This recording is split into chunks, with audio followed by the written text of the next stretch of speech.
ಎಲ್ಲರಿಗೂ ನಮಸ್ಕಾರ. ಕರ್ನಾಟಕ ಪರೀಕ್ಷಾ ಪ್ರಾಧಿಕಾರದ ಅಡಿಯಲ್ಲಿ ಇದೇ ಆಗಸ್ಟ್ 2ರಂದು ನಡೆದಿರುವಂತ ಸಿವಿಲ್ ಪೊಲೀಸ್ ಕಾನ್ಸ್ಟೇಬಲ್ ಹುದ್ದೆಯ ನೇಮಕಾತಿಗೆ ಸಂಬಂಧಿಸಿದಂತೆ ಇದೀಗ ಕರ್ನಾಟಕ ಪೊಲೀಸ್ ಇಲಾಖೆಯ ಕಡೆಯಿಂದ ಈ ಒಂದು ಸಿವಿಲ್ ಪೊಲೀಸ್ ಕಾನ್ಸ್ಟೇಬಲ್ ನೇಮಕಾತಿಯ ದೈಹಿಕ ಪರೀಕ್ಷೆಗೆ ಸಂಬಂಧಿಸಿದಂತೆ ಒಂದು ಇಂಪಾರ್ಟೆಂಟ್ ಮಾಹಿತಿ ಬಿಡುಗಡೆ ಮಾಡಲಾಗಿರುವಂತದ್ದು.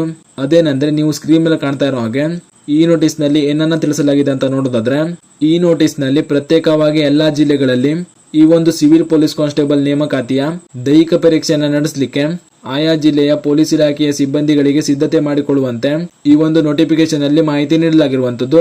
ಇದರಿಂದ ನಿಮಗೆ ಒಂದು ವಿಷಯದಲ್ಲಿ ಕ್ಲಾರಿಫಿಕೇಶನ್ ಸಿಗ್ತಾ ಇದೆ. ಅದೇನೆಂದ್ರೆ ಈ ಒಂದು ಸಿವಿಲ್ ಪೊಲೀಸ್ ಕಾನ್ಸ್ಟೇಬಲ್ ನೇಮಕಾತಿಯ ಮುಂದೆ ನಡೆಯುವಂತ ಎಲ್ಲಾ ಹಂತಗಳನ್ನ ಆದಷ್ಟು ಬೇಗ ಕಂಪ್ಲೀಟ್ ಮಾಡಿಕೊಳ್ಳುವಂತೆ ಪೊಲೀಸ್ ಇಲಾಖೆಯಿಂದ ಸಿದ್ಧತೆಗಳು ನಡೀತಾ ಇದೆ ಅಂತ ಗೊತ್ತಾಗ್ತಿದೆ. ಜೊತೆಗೆ ಈಗಾಗಲೇ ಕೆಎ ಕಡೆಯಿಂದ ಫೈನಲ್ ಆನ್ಸರ್ ಕೀನ ಕೂಡ ಬಿಡುಗಡೆ ಮಾಡಲಾಗಿರುವಂತದ್ದು. ಪರೀಕ್ಷೆ ಬರೆದಿರುವಂತ ಎಲ್ಲಾ ಅಭ್ಯರ್ಥಿಗಳಿಗೆ ಈಗಾಗಲೇ ನಿಮ್ಮ ಆನ್ಸರ್ ಕೀನ ನೋಡಿದ್ಮೇಲೆ ನಿಮ್ಮ ಸ್ಕೋರ್ ಎಷ್ಟಾಗಿದೆ ಅಂತ ಕ್ಯಾಲ್ಕುಲೇಟ್ ಮಾಡ್ಕೊಂಡಿದ್ದೀರಾ ಅಂತ ಅನ್ಕೊಂತೀನಿ. ಈ ವಿಡಿಯೋದಲ್ಲಿ ನಾನು ಕಟಪ್ ಬಗ್ಗೆ ಯಾವುದೇ ಮಾಹಿತಿ ನೀಡಲ್ಲ, ಯಾಕಂದ್ರೆ ಯಾವುದೇ ಜಿಲ್ಲೆಯ ಕಟಪ್ ನ ಯಾರಿಂದಲೂ ಕೂಡ ಅದನ್ನೇ ಹೇಳೋಕ್ಕಾಗಲ್ಲ.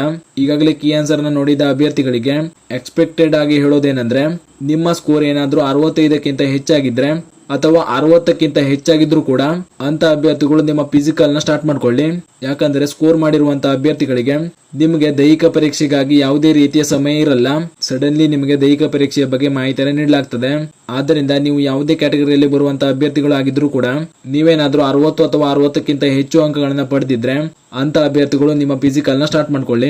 ನಂತರ ಈ ಒಂದು ಮುಂದಿನ ಒಂದು ವಾರದ ಒಳಗಾಗಿ ನಿಮ್ಗೆ ಕೆಎ ಕಡೆಯಿಂದ ಜಿಲ್ಲಾವಾರು ಅಭ್ಯರ್ಥಿಗಳ ಅಂಕಪಟ್ಟಿಯನ್ನು ಕೂಡ ಬಿಡುಗಡೆ ಮಾಡಲಾಗ್ತದೆ. ಅಂದ್ರೆ ರಿಸಲ್ಟ್ ನ ಬಿಡುಗಡೆ ಮಾಡಲಾಗ್ತದೆ. ರಿಸಲ್ಟ್ ಬಿಟ್ಟ ನಂತರ 1 ಅಥವಾ 2 ವಾರದ ಒಳಗಾಗಿ ನಿಮ್ಮ ಫೈನಲ್ ಜಿಲ್ಲಾವಾರು ಅಂಕಪಟ್ಟಿಯನ್ನು ಕೂಡ ಬಿಡುಗಡೆ ಮಾಡಲಾಗ್ತದೆ. ಇದನ್ನ ನೀವು ಮುಂದಿನ ದಿನಗಳಲ್ಲಿ ಕೆಎ ಅಧಿಕೃತ ವೆಬ್ಸೈಟ್ ನಲ್ಲಿ ನೋಡ್ಕೊಳ್ಬಹುದು. ಕೆಎ ಕಡೆಯಿಂದ ಜಿಲ್ಲಾವಾರು ಅಭ್ಯರ್ಥಿಗಳು ಪಡೆದಿರುವಂತ ಅಂಕಪಟ್ಟಿಯನ್ನ ಬಿಡುಗಡೆ ಮಾಡಿದ್ಮೇಲೆ ಅದನ್ನ ಕೆಎ ಕಡೆಯಿಂದ ಪೊಲೀಸ್ ಇಲಾಖೆಗೆ ನೀಡಲಾಗ್ತದೆ. ನಂತರ ಕೆಎ ಕಡೆಯಿಂದ ನೀಡಲಾಗಿರುವಂತಹ ಆ ಸ್ಕೋರ್ ನ ಆಧಾರದ ಮೇಲೆ ಪೊಲೀಸ್ ಇಲಾಖೆಯ ಕಡೆಯಿಂದ ಜಿಲ್ಲಾವಾರು 1:5 ಅನುಪಾತದ ಅಭ್ಯರ್ಥಿಗಳಿಗೆ ದೈಹಿಕ ಪರೀಕ್ಷೆಗಾಗಿ ಆಯ್ಕೆಯನ್ನ ಮಾಡಲಾಗುವಂತದ್ದು. ಆದ್ದರಿಂದ ಸ್ಕೋರ್ ಆಗಿರುವಂತಹ ಅಭ್ಯರ್ಥಿಗಳು ನಿಮ್ಮ ಫಿಸಿಕಲ್ ಪ್ರಾಕ್ಟೀಸ್ ನ ಸ್ಟಾರ್ಟ್ ಮಾಡ್ಕೊಳ್ಳಿ. ಇದಿಷ್ಟು ಪೊಲೀಸ್ ಇಲಾಖೆಯ ಕಡೆಯಿಂದ ಈ ಒಂದು ಸಿವಿಲ್ ಪೊಲೀಸ್ ಕಾನ್ಸ್ಟೇಬಲ್ ಹುದ್ದೆಯ ನೇಮಕಾತಿಗೆ ಸಂಬಂಧಿಸಿದಂತೆ ಇದೀಗ ಬಂದಿರುವಂತಹ ಪ್ರಮುಖ ಮಾಹಿತಿಯಾಗಿತ್ತು. ಈ ಮಾಹಿತಿಯನ್ನ ಪರೀಕ್ಷೆ ಬರೆದಿರುವಂತಹ ನಿಮ್ಮ ಸ್ನೇಹಿತರು ಶೇರ್ ಮಾಡಿ, ಅವರು ಕೂಡ ತಿಳಿಸಿ. ಹಾಗೂ ಇದೇ ರೀತಿ ಮುಂಬರುವಂತಹ ಮಾಹಿತಿಗಳಿಗಾಗಿ ಚಾನೆಲ್ ನ ಸಬ್ಸ್ಕ್ರೈಬ್ ಮಾಡಿ ಅಂತ ಹೇಳ್ತಾ ಈ ವಿಡಿಯೋನ ಇಲ್ಲಿಗೆ ಮುಗಿಸ್ತಾ ಇದ್ದೀನಿ. ಧನ್ಯವಾದಗಳು.